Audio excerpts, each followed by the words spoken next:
Namoonni YouTube jalqabdanii akka kiyya YouTube irraa galii argachuun jalqabne kana booda yeroon isin qabdan turtii ji'oota 6 qofadha.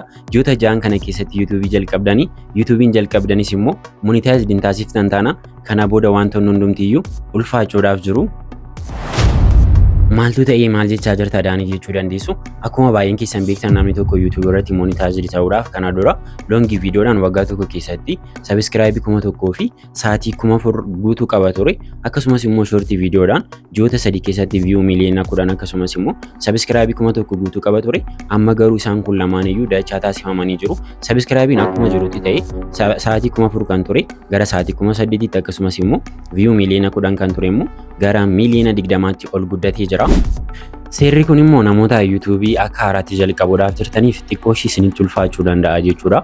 Sababiin isaa sanii kana dura argeera yeroo garaagaraatti chaanaalii garaagaraa jalqabee addaan kutaan ture. Har'atti garuu YouTube kan argamu monetize taasisee chaanaalii kiyya lammaffaallee ji'oota tokko qofa keessatti akkuma argaa jirtan sa'aatii 2000 waliin geessisee jira jechuudha. Kanaaf isinitti ulfaachuu danda'a. Nuuf immoo namoota waa'ee YouTube keessa beeknu namoota monetize taanee jiruuf immoo sa'aatiidhuma 8,000 ta'ullee nuuf salphachuu danda'a jechuudha. Seerri kun namoota kana dura YouTube partner group keessa yookaan immoo YouTube irraa maallaqa argachaa jirtan yookaan maallaqa eegaa jirtan AdSense keessanii wal quunnamsiistanii maallaqa keessan guuttachuudhaaf eeggachaa jirtan inni ilaallatu.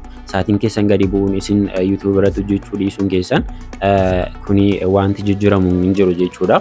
Kuni kan ilaallatu namoota kana booda YouTube irratti sa'aatii isaanii erga guutaniin booda YouTube irratti apply godhanii monetize gochuudhaaf eegaa jiran ji'oota 6 kana keessatti apply godhanii monetize godhan yoo ta'e isaan kana qofa ilaallata jechuudha.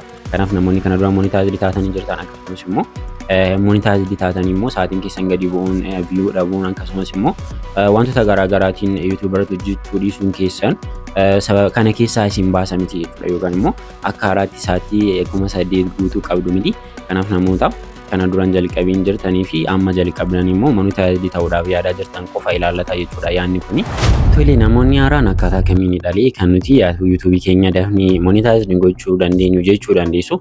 Isa kana immoo ani kana booda YouTube channel kana irratti waa'ee YouTube fi YouTube qofaan isin qabadee dhufaa jira waan ta'eef isin YouTube kana yoo hordoftan yeroo gabaabaa keessatti waliin jalqabnee monetize gochuu dandeenya. Akkuma isinitti himi turtii ji'oota tokko qofa keessatti sa'aatii amma kana deemeen jira.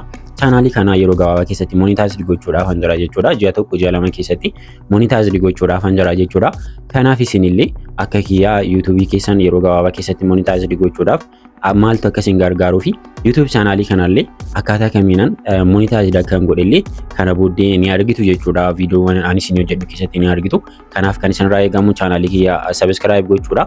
Sa'aatii 8,000 immoo yoo ta'e immoo sa'aatii 8,000 mitiitii sa'aatii 10,000 fi isaan ol short viidiyoodhaanis immoo miliyoona 10 mitiitii miliyoona 20 mitiitii miliyoona 30 40 50 namoonni ji'oota muraasa keessatti hojjechaa jiru waan ta'eef isa kanaaf immoo anillee isinitti argisiisa jechuudha. Karaasa isin qofti channel kiyya like subscribe gochuudhaan na hordofuutu isin irraa eegama. Yeroo gabaabaa keessatti YouTube waliin jalqabne waliin monetized ni taasisna.